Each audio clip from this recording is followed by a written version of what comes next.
Napalunok muna siya bago bumaba ng tricycle. Pagkababa niya sa tricycle ay agad namang bumaba ang tao sa loob ng isang kotseng itim. Pinatatag niya ang kanyang sarili at hinanda niya ang kanyang loob. Alam naman niyang darating ang araw na ito, simula nang mapanood nila kahapon sa telebisyon ang reunion ng magkapatid. Ngunit hindi niya akalain na ganito sila kabilis pupuntahan ito. Tumibok ng malakas ang kanyang puso nang magtama ang kanilang paningin ni Songjin. 4 na taon. 4 labis ang pangungulila sa lalaking ito. Pero mas nanaig ang galit at pagtatampo sa kanyang dibdib. Ang kapal na rin talagang magpakita pa sa akin.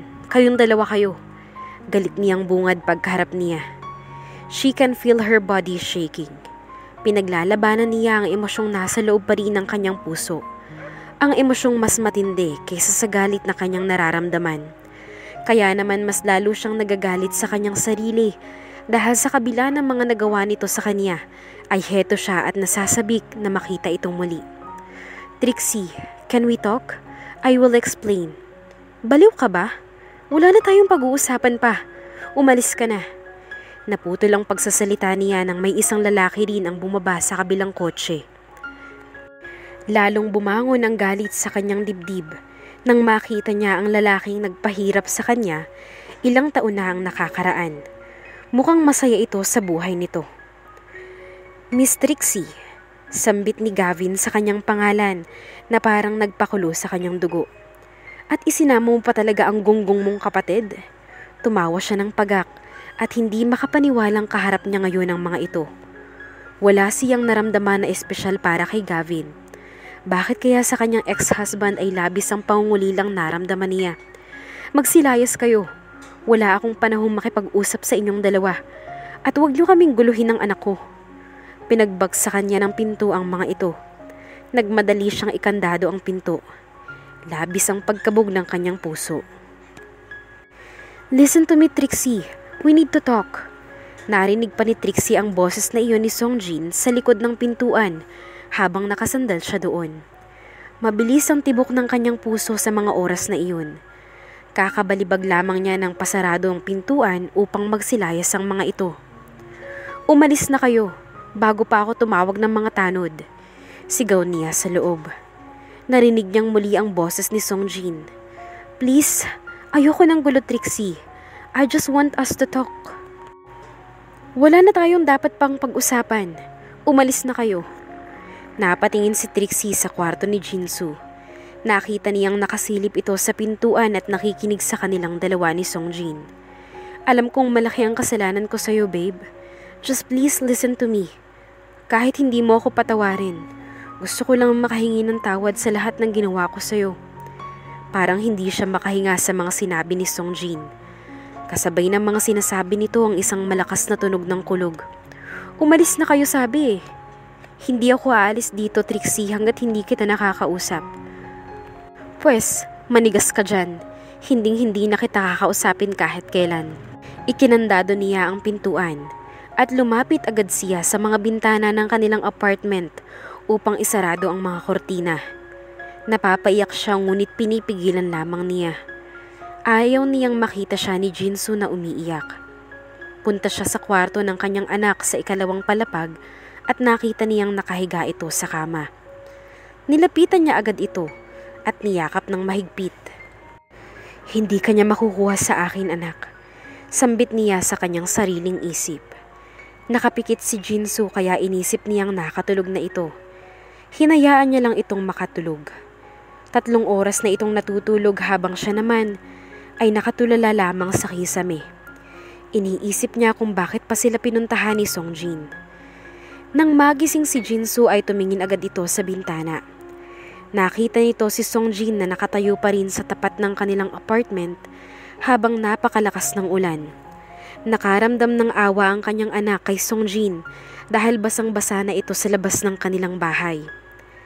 Mommy, bakit hindi mo kausapin si Daddy? Napatingin siya sa kanyang anak. Napansin niyang namumula ang mga mata nito at lumapit ito sa kanya. Anak, he's not your dad. Malungkot itong umupo sa kama nito. Mommy, Alam ko pong siya ang daddy ko. Napalunok siya bago siya muling umiling ng sunod-sunod. Hindi anak, hindi mo siya daddy. Nasa heaven na ang daddy mo anak. Nagasagasaan siya, di ba? Ilang beses ko bang kailangan sabihin sa'yo anak na wala na ang daddy mo? Niyakap niya ito ng mahigpit at pinaghahalikan niya ang buhok ng kanyang anak. Mommy, gusto ko rin pong mayakap si daddy. Napatigil siya sa paghalik sa ulo ng kanyang anak nang marinig niya ang munting hikbi nito. Yumugyog ang maliit na balikat nito. Agad niyang tiningnan ang mukha ng kanyang anak. Ngayon lamang ito umiyak ng ganito. Kilala niya ang personalidad ng anak niya. Hindi ito umiiyak basta-basta lang. Kahit nga nadadapa ito noon ay never itong umiyak ng ganoon. Matapang at hindi ito iyakin. Kaya naman nataranta siya nang makita ngayong umiiyak ito. Gusto ko rin pong magkaroon ng daddy.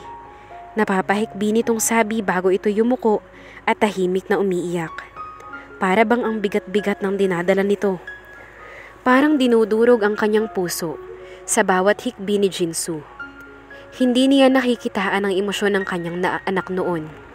Ngayon lamang niya nakikita ang lungkot na nararamdaman nito sa pangungulila nito sa ama.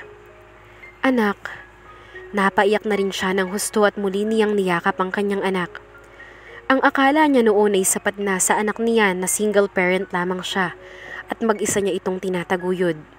Ngunit heto ito at ipinapakita sa kanya ang tunay nitong emosyon. I have been dreaming about this day, Mommy. I prayed every night. Sana puntahan tayo ni Daddy. Sana maalala niya ako.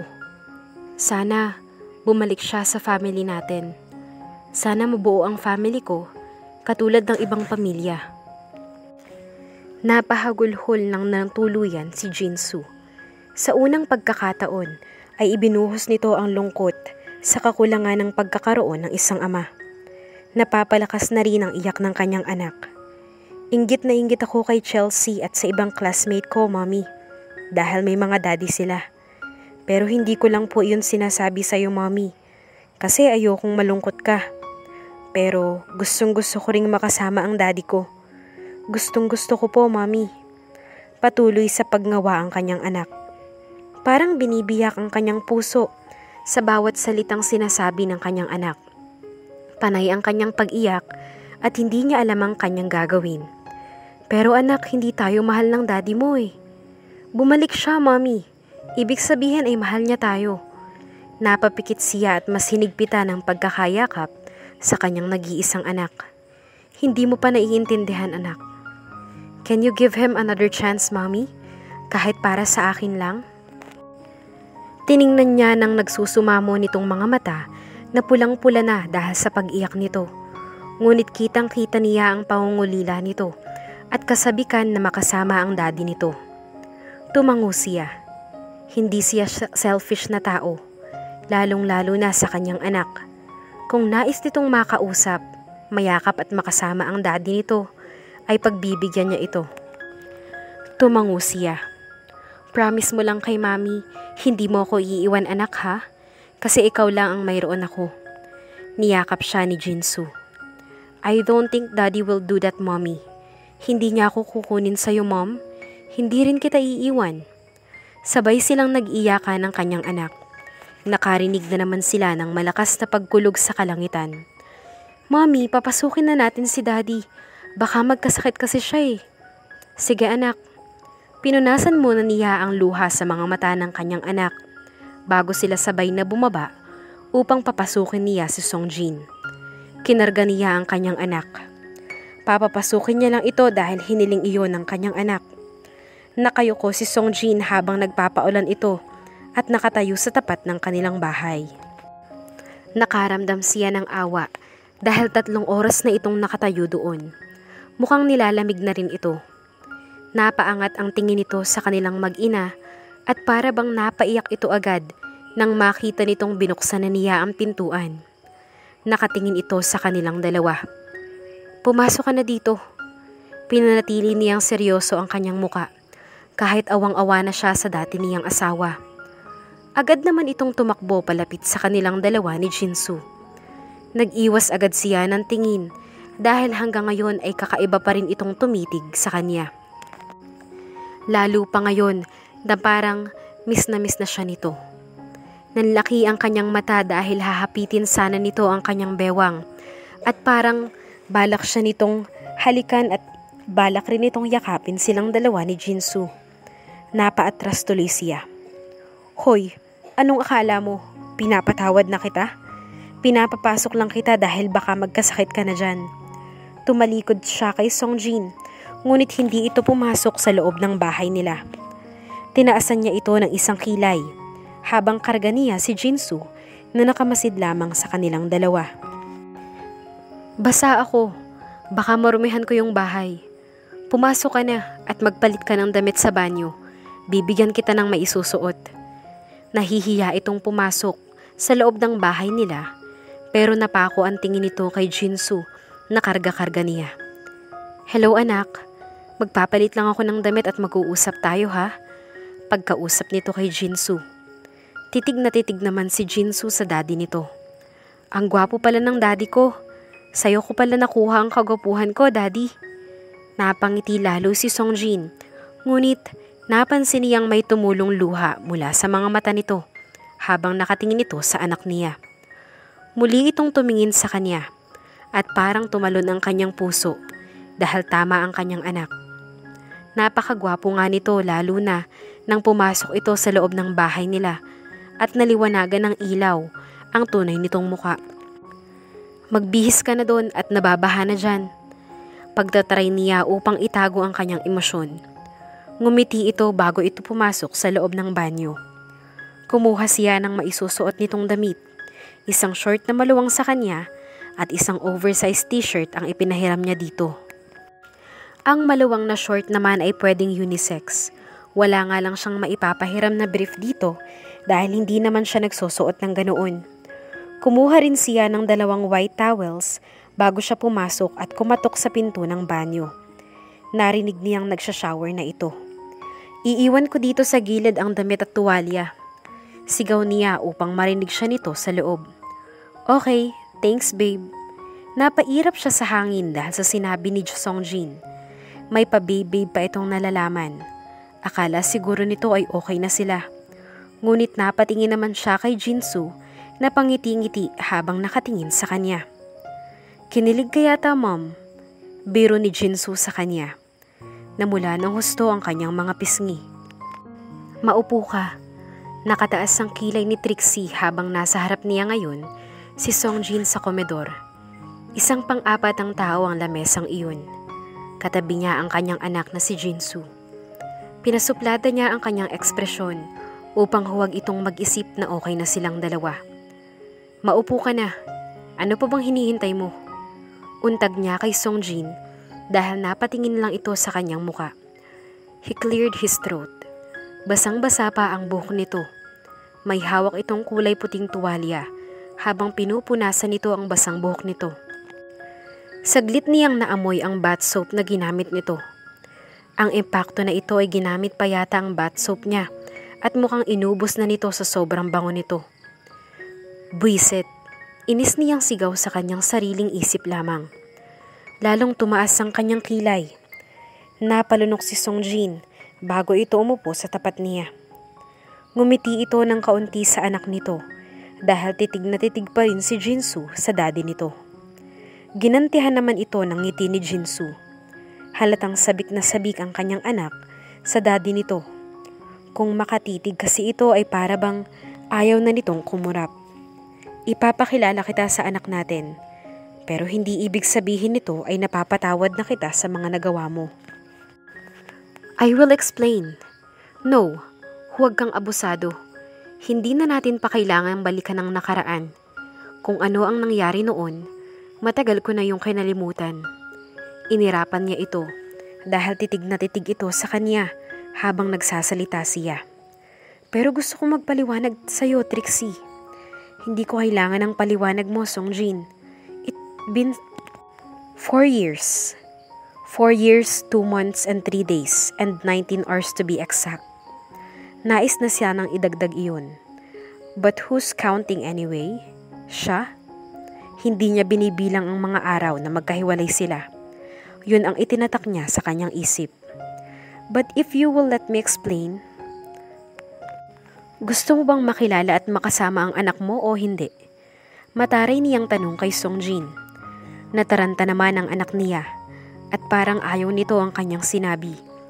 Kaya sinanyasan nito ang daddy nito. Daddy, let mommy talk first po para hindi po siya magalit. Singit ni Jinsu at nagmamakaawa ang mga mata nito. Huminga ng malalim si Songjin. Bahagya tuloy silang naawa sa kanilang anak. Sa totoo lamang ay ayaw niya sanang iparinig sa bata ang mga pag-uusapan nila.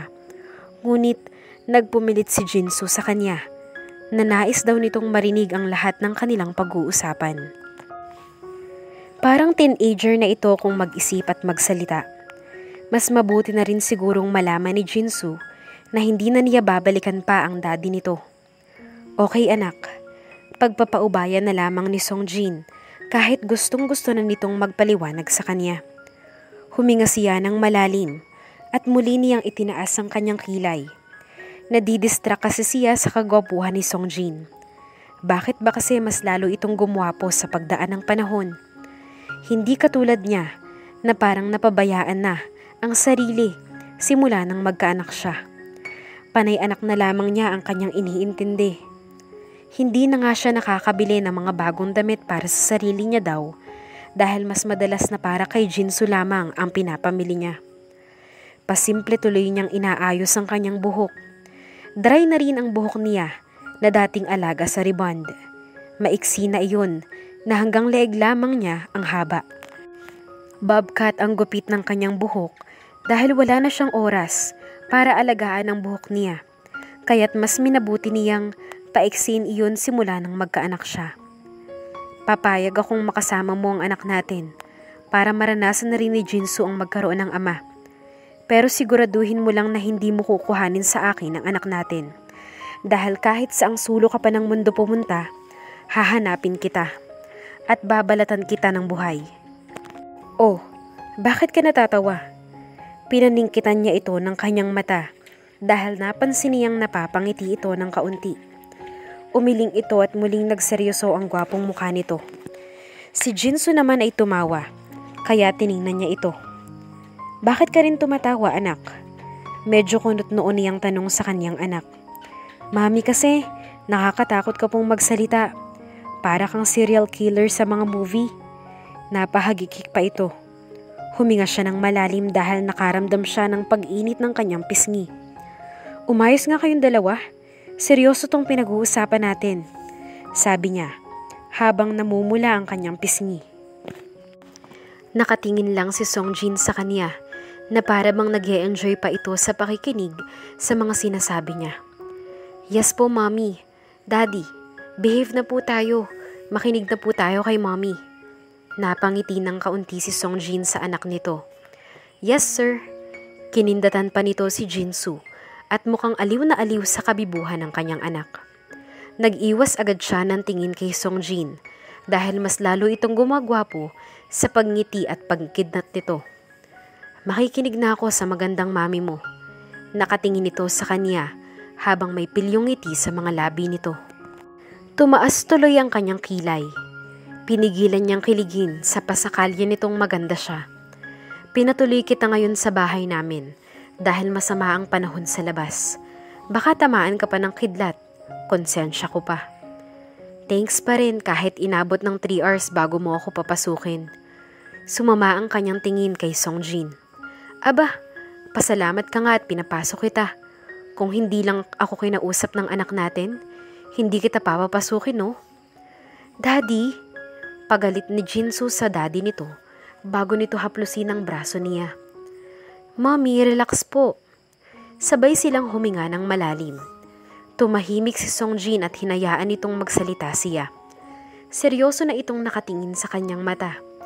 Ngunit bakit parang kung makipagtitigan ito sa kanya, ay pasimple itong nagpapakyut sa kanyang harapan. Yung tipong pinaparamdam nito sa kanya na interesado pa rin ito sa kanya sa pamamagitan ng pagtitig nito. Don't look at me like that, kunot noong sabi niya kay Songjin. What? I'm just looking at you. Bali walang sagot nito ngunit napapataas ng kaunti ang sulok ng labi nito. As I was saying, papayagan kitang makasama ang anak natin every Saturday and Sunday. Pwede mo siyang dalawin. Bakit hindi pwedeng everyday? Tumaas ang kilay niya. Bakit araw-araw mo ba siyang dadalawin? Di ba nga, super busy mong tao? Araw-araw ko kayong dadalawin. Pinaikot lamang niya ang kanyang mata. Don't make promises, lalo na sa anak natin. Baka umasa siyang palagi kang dadalaw sa kanya. Pero kung saan-saan lupalop ka naman ang mundo pumupunta. Mas mabuting maintindihan ni Jinsu na marami kang responsibilidad. Kahit ilang taon ako, hindi mo na magtrabaho, okay lang. Marami naman akong binabayarang mga tao para magtrabaho para sa akin. Muli siyang napairap kay Songjin. Bahala ka sa buhay mo. Basta huwag kang magpapromise sa anak ko.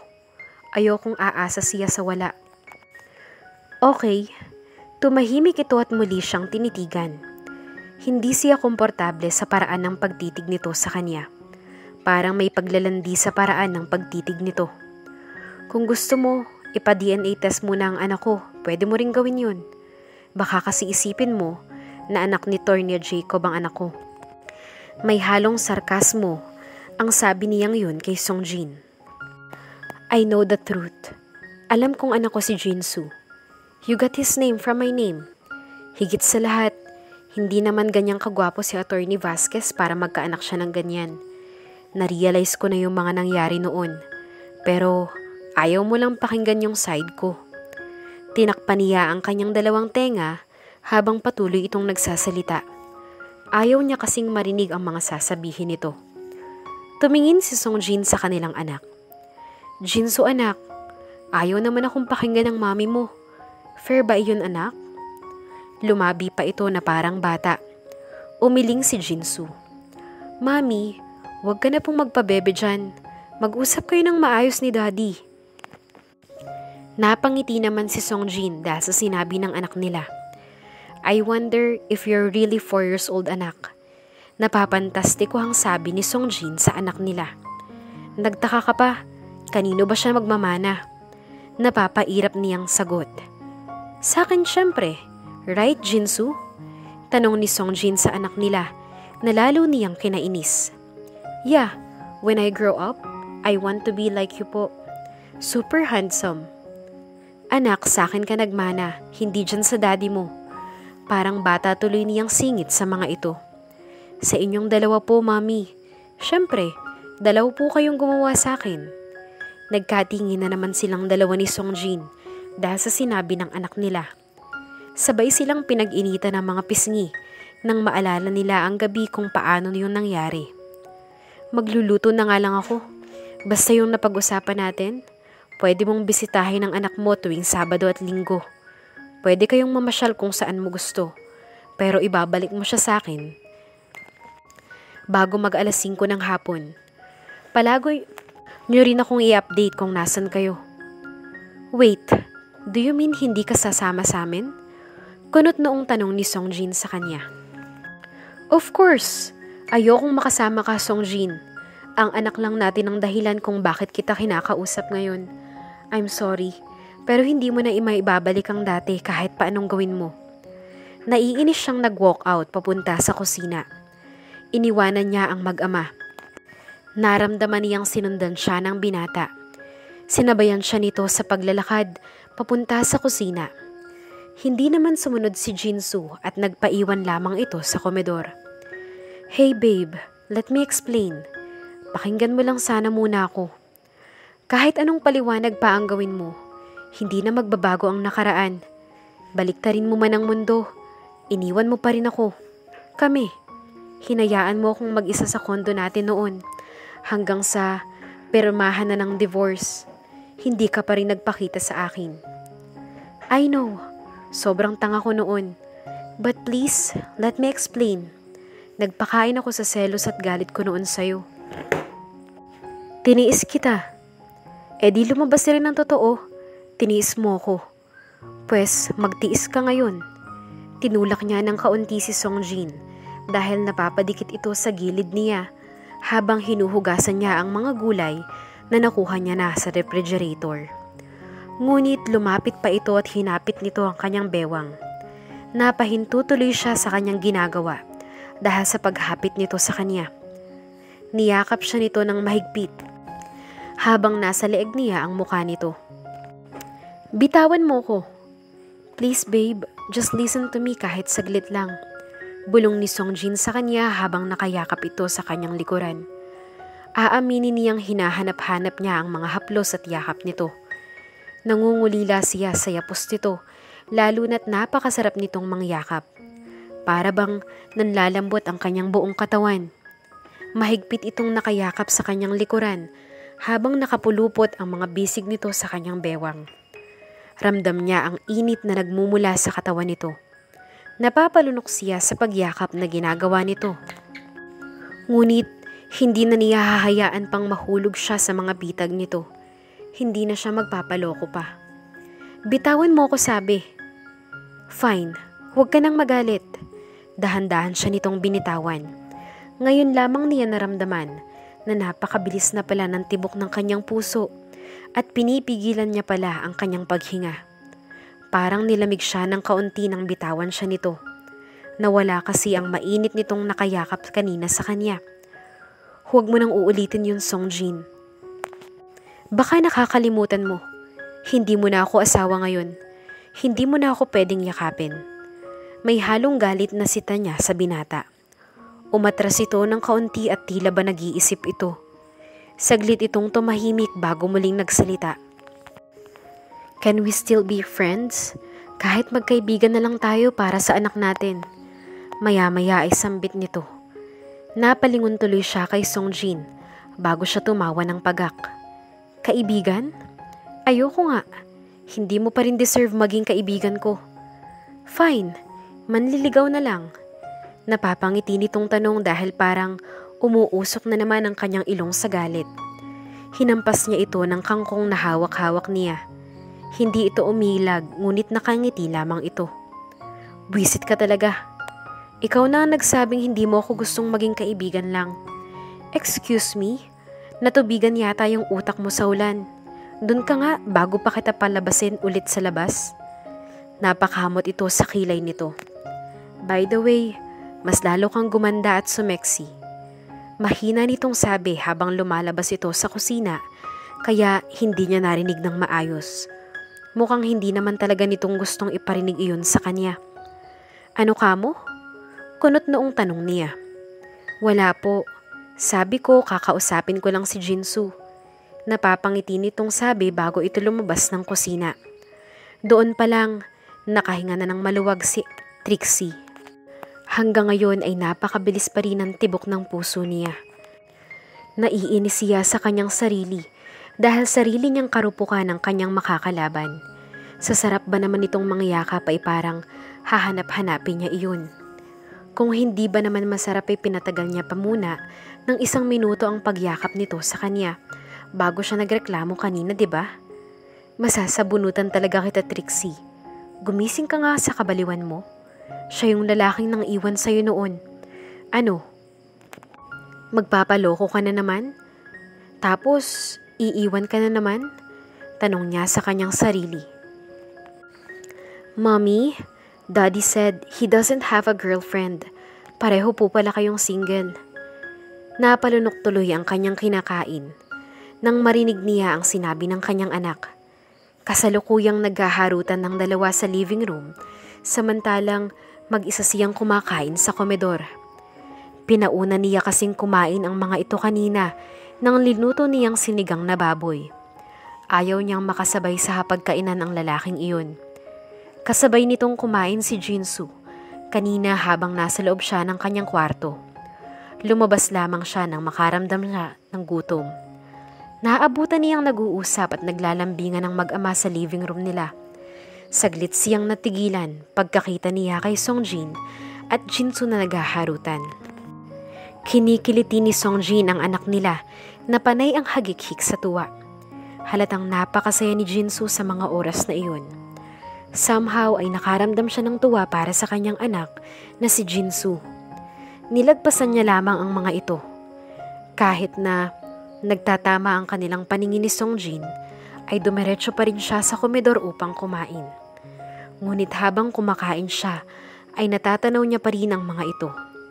Masayang nakikipaglaro si Songjin sa anak nito ng paborito nitong chess game. Napainom tuloy siya ng tubig dahil sa sinabi ni Jinsu.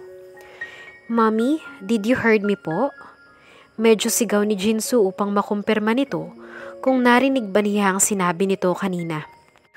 "Kumakain ako anak, kayo na lang muna ang mag-usap dyan."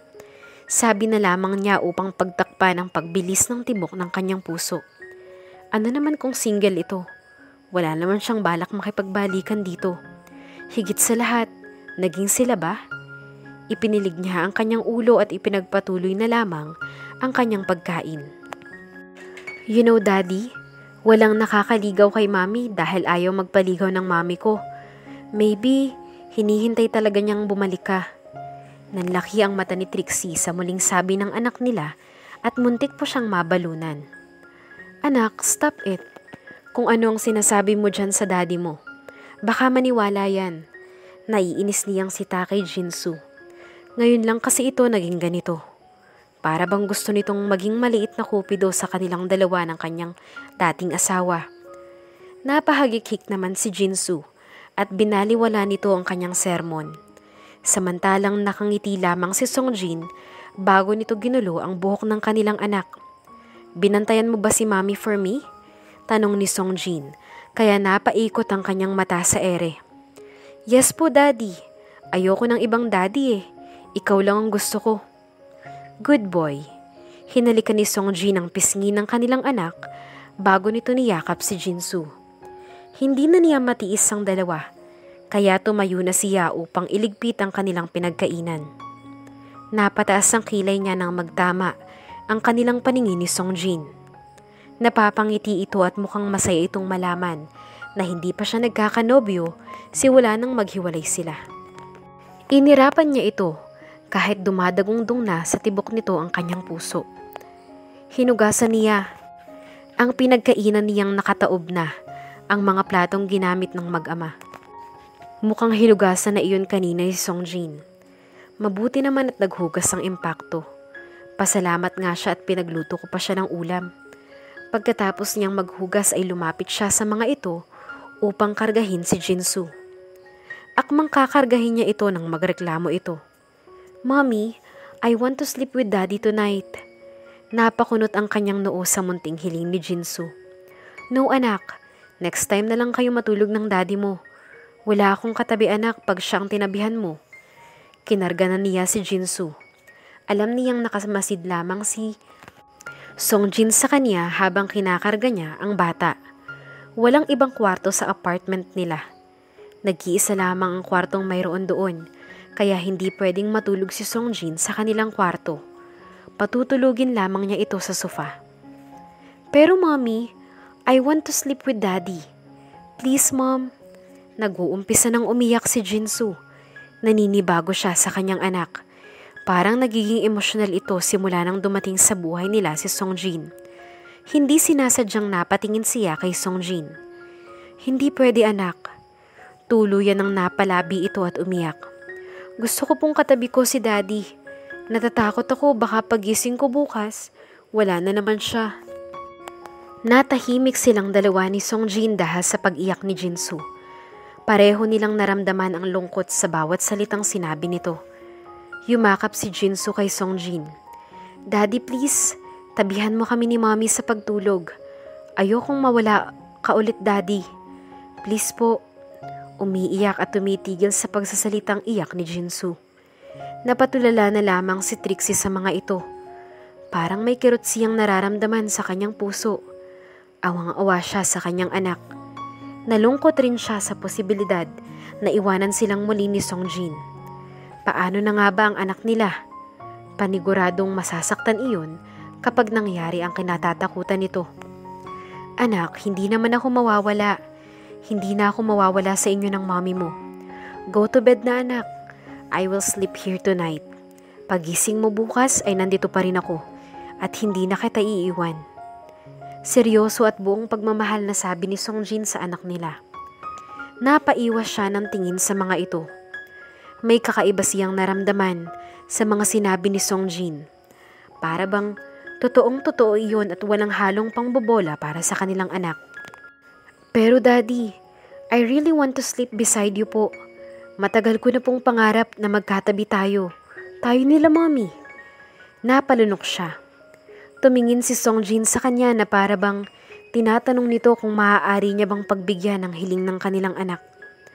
Fine. Sige anak. Pagigitnaan ka na lang namin. Ihahanda ko lang ang tutulugan natin. Hindi siya nakatingin ng maayos kay Songjin dahil nagiinit ang kanyang pisngi. Thank you, Mommy. You're the best po. Thank you dahil pinayagan mo ako sa hiling ko, Mom. Napatalon pa sa tuwa ang anak nila. Nauna pa itong tumakbo papasok sa kanilang kwarto. Naiwan tuloy silang dalawa ni Songjin. She felt awkward. Huwag kang gagawa ng masama. Papayag akong matulog tayong tatlo sa iisang kama, alang-alang sa anak natin. Huwag mong isipin na gusto ko ito. Defensive agad niyang sabi kay Songjin. Tumaas ng kaunti ang sulok ng mga labi nito. Pinipigilan nitong mapangiti habang nakatingin sa kanya. The last time I remember ay ikaw ang nag-first move. Pinanlakihan niya ito ng mga mata, kaya tumawa ito. Ano ba? Baka marinig ka ng anak ko. Matagal na yun, no? Iba na ngayon. Hindi na kita gusto kaya hindi na ako nababaliw para gawin yun ulit. Sinimangutan niya ito dahil mas napangiti ito. Really? Tila nangaasar nitong tanong sa kanya.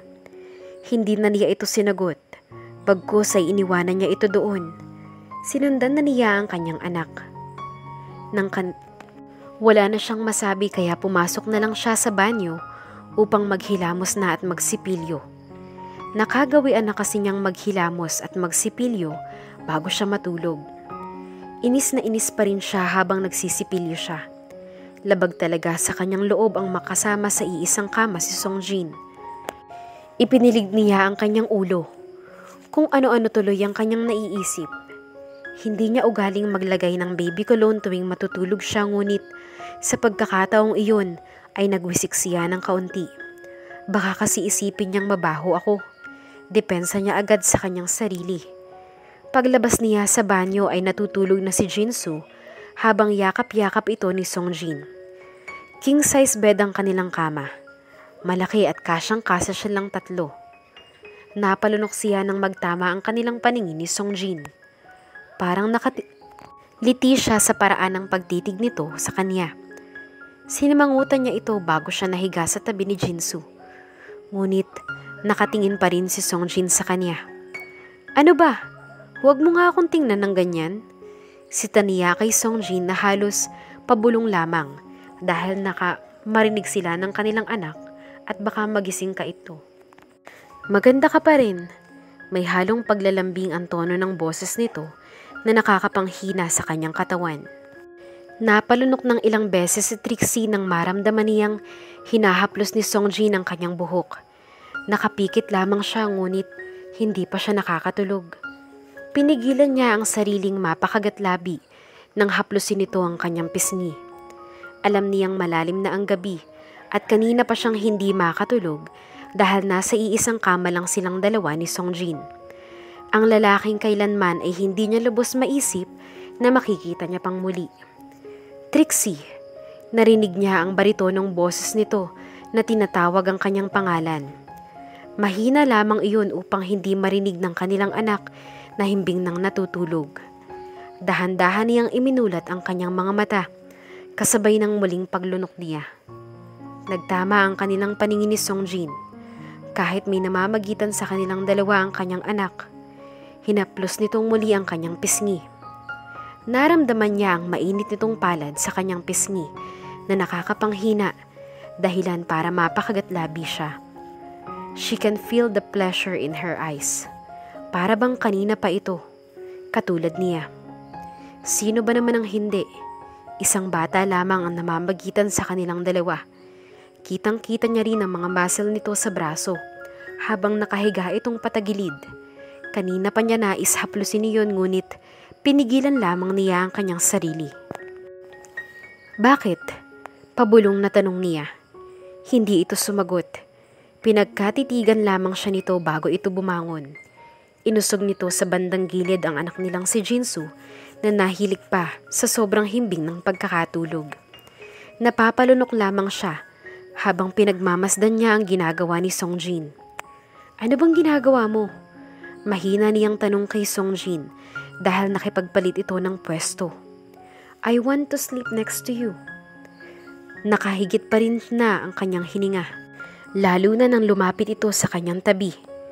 Hinapit nito ang kanyang bewang. Nais niyang batukan ang kanyang sarili dahil hinahayaan lamang niya ang kapangahasan nito. Napalunok siya nang may ibulong ito sa kanyang tenga. Let's make love. Bulong ni Songjin sa kanyang tenga at bahagya pang dumampi ang mainit itong labi sa balat ng tenga niya. Kakaibang kilabot ang gumapang sa kanyang buong katawan. Hindi pwede. Tangi niyang sagot, ngunit kulang iyon sa kumbinsi. Parang siya lang Lin ang nakikinig at nakarinig ng sinabi niya dahil sa sobrang hina ng kanyang boses. Tinitigan siya ni Songjin at halos 1 sentimetro na lamang ang layo ng kanilang mga labi sa isa't isa. Please say yes.